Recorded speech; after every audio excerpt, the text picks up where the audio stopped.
속보. 대반전 축구계 뒤집어졌다. 이게 진짜 이강인이야? 역대급 대반전 축구계 경악 현지 팬들 난리나버린 반응 초토화. 히읗. 파리 생제르맹, PSG, 위 주전 라이트백 아슈라프 하키미, 26가 모로코 대표로 2024 파리올림픽에 출전한다. 모로코 축구협회는 5일 파리올림픽에 나설 축구대표팀 명단 22명, 예비 4명 포함을 발표했다. 하키미가 와일드카드, 24세 초과 선수로 이름을 올렸다. 모로코는 하키미와 베테랑 골키퍼 무니르 모하메디 엘카주이, 35 아레스 베르카네, 아라인의 공격수 수피안 라히미, 28를 와일드카드로 선택했다.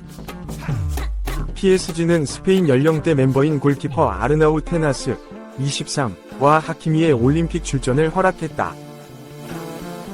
반면 브래들리 바르콜라, 워렌 자이르 에메리 등은 티에리 앙리 감독이 이끄는 프랑스 팀에 보내지 않았다.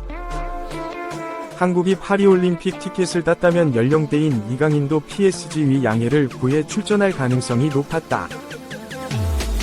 이강인이 지난 여름 이적 당시부터 올림픽 출전을 염두에 뒀고 대한축구협회도 PSG와 꾸준히 긴밀히 소통해왔다. 그러나 한국이 지난 4월 U23 아시안컵에서 8강에서 탈락하면서 올림픽 출전이 좌절되면서 이강인은 소속팀 영고지에서 열리는 올림픽에 나설 수 없게 됐다. 한편 모로코 대표팀에는 프랑스 리그 1 선수가 하키미 등 6명이나 포함돼 눈길을 끈다. 미드필더 벤자민 부슈아리, 생테티엔, 야신 케이타, 오사마 타르갈린, 이상 르아브르, 아미르 리차드슨, 랭스, 그리고 공격수 엘리세 벤 세기르, AS 모나코가 이름을 올렸다.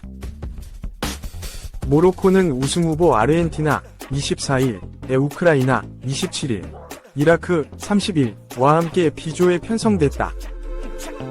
2. 작전명 황희찬 영입, 마르세유 만장일치 이적설, 프랑스 가면 이강인과 최고 더비 맞대결. 프랑스 레퀴프는 4일, 한국 시각, 한국 국가대표 공격수인 황희찬은 마르세유 경영진이 인정하고 로베르토 데 제르비 감독이 검증한 공격수 목록에 올라있다. 영입에 만장일치로 합의된 선수다. 울버햄튼에서 지난 시즌 잉글랜드 프리미어리그 EPL 12골을 터뜨린 황희찬은 마르세유가 공격에서 역동성 문제를 해결할 수 있는 선수 중 하나다며 마르세유가 황희찬 영입을 추진할 것이라고 보도했다. 레키프 보도에 따르면 마르세유는 황희찬 영입에 진심으로 나설 것으로 보인다. 현재 마르세유 회장인 파블로 롱고리아는 2020년에 황희찬을 영입하기 위해 움직인 적이 있는 것으로 알려졌다. 당시에 황희찬은 레드불 잘츠부르크에서 엘링 홀란, 미나미노 타쿠미와 함께 유럽 챔피언스 리그 UCL에서 뛰어난 활약을 보여주면서 전 유럽에 자신의 이름을 알렸다. 황희찬은 마르세유의 관심도 받았지만 레드불 체제 최상위 구단이라고 할 수 있는 RB 라이프치히로 이적을 선택했다. 라이프치히에서 쉽사리 자리잡지 못했던 황희찬은 울버햄튼으로 임대를 떠나면서 완전 이적 조항을 달았고 임대생 신화를 쓰면서 완전 이적에 성공했다.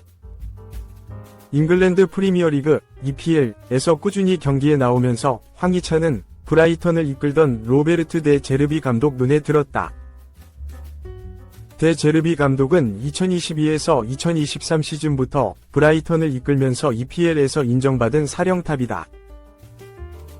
데 제르비 감독은 브라이턴 지휘봉을 잡은 뒤 황희찬과는 3번 맞대결을 치렀다.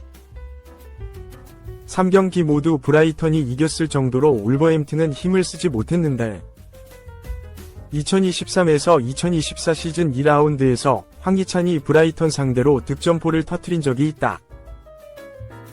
데 제르비 감독은 황희찬과 3차례 만나보면서 선수를 높게 평가한 것으로 보인다. 레키프는 데 제르비 감독도 황희찬의 강렬한 스타일을 좋아한다. 브라이턴에서의 맞대결을 통해 그를 검증했다고 설명했다. 다만 울버햄튼이 황희찬을 쉽게 내줄 것인지는 의문이 따른다. 공격 삼각편대의 주축인 페드로 네투가 계속해서 B클럽과 연결되는 가운데 황희찬까지 나간다면 공격진의 퀄리티가 크게 하락하기 때문이다. 지난 시즌 셀타 비고에서 스페인 라리가 13골을 터뜨린 예르겐 스트란 나르센을 임대로 영입했지만 황희찬과는 전혀 다른 유형의 선수다.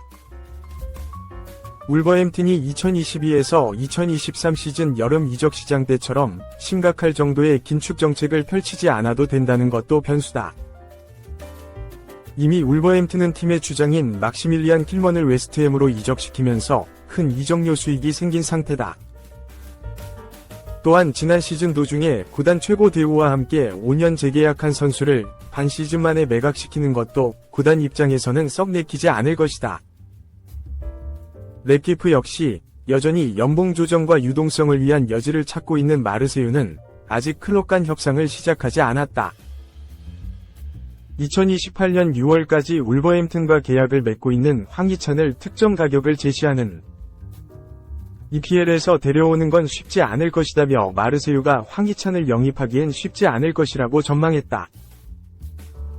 그래도 마르세유는 울버햄튼의 마음을 흔들어 볼 계획으로 파악되고 있다.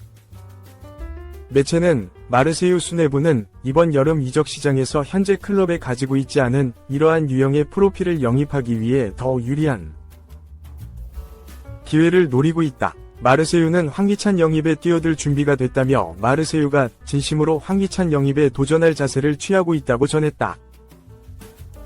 마르세유는 황희찬 영입을 위해서 얼마나 돈이 필요한지를 따져본 후에 움직일 것으로 전망된다.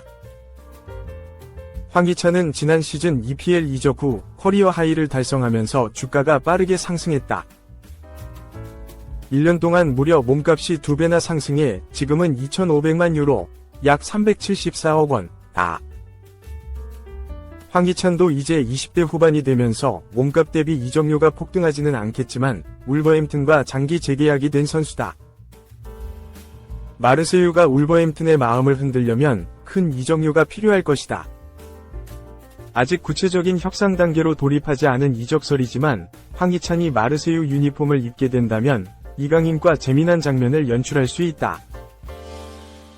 파리 생제르맹, PSG과 마르세유의 맞대결은 프랑스 리그 1 최고의 더비로 꼽힌다. 르클라시코라고 불리는 PSG와 마르세유의 더비는 프랑스에서 가장 인기가 많은 두 팀의 대결이다. 프랑스 수도이자 북부의 대표 도시인 파리와 남부 대표 도시격인 마르세유를 상징하는 두 팀이 격돌하는 매치업이다. 단순히 도시의 상징성을 넘어 구단의 상징성 역시 PSG와 마르세유가 프랑스에서 가장 크다. PSG는 2011년 카타르 자본의 손에 인수되면서 유럽 최고의 빅클럽으로 성장했다. 마르세유는 PSG와 비교해 전력은 약하지만 역사가 남다르다. 프랑스 리그 1 우승 9회, 쿠프 드 프랑스 10회에 이어 UCL에서 우승한 프랑스 유일 구단이다. 두 팀이 프랑스 리그에서 가지는 상징성은 어마어마하다. PSG의 미래로 영입된 이강인과 마르세유의 핵심으로 자리매김할 수 있는 황희찬이 코리안 더비를 펼친다면 프랑스에서도 관심이 뜨거울 것이다. 3. 욕설 플러스 물병 투척, 테일러 주심. 또 논란의 판정 오른쪽 화살표 종료 후 80분 만에 도망. 가나전 그 주심, 앤서니 테일러 주심이 독일과 스페인전에서 논란의 판정으로 인해 다시 한번 비판을 받고 있다. 이에 테일러 주심은 독일 팬들의 욕설을 피해 경기 종료 80분 만에 도망치듯이 경기장을 빠져나갔다는 소식이 전해졌다. 스페인은 6일 오전 1시, 한국 시간, 독일 슈투트가르트에 위치한 슈투트가르트 아레나에서 열린 유럽축구연맹 우에파 유로 2024 8강전에서 연장전 적전 끝에 독일에 2에서 1로 승리했다. 스페인은 12일 프랑스와 4강전을 치른다.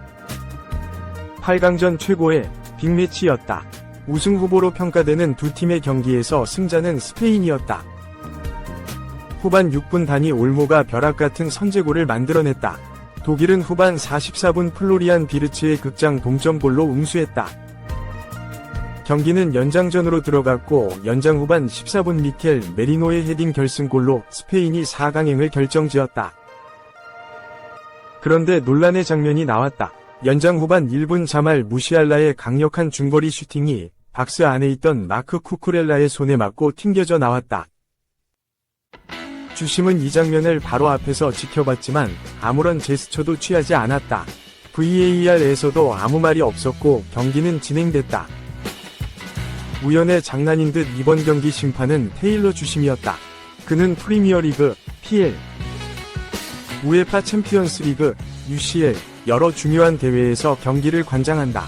심판이지만 많은 팬들에게 이름이 잘 알려진 네임드 심판이다. 논란의 판정으로도 유명하다.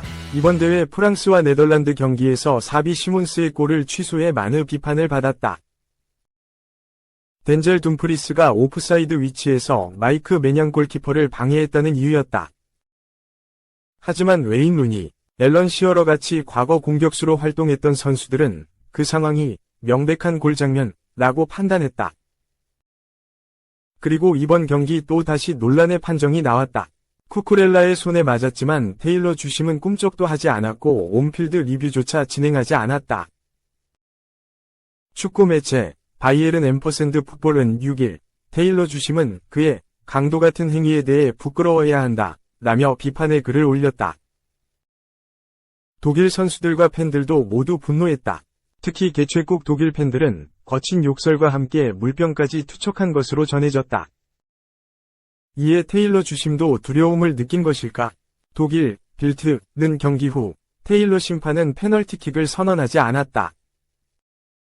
쿠쿠렐라가 손으로 막았음에도 선언하지 않았다. 테일러 심판은 경기 종료 후 불과 80분 만인 오후 9시 47분에 차를 타고 경기장을 떠났다 라고 보도했다.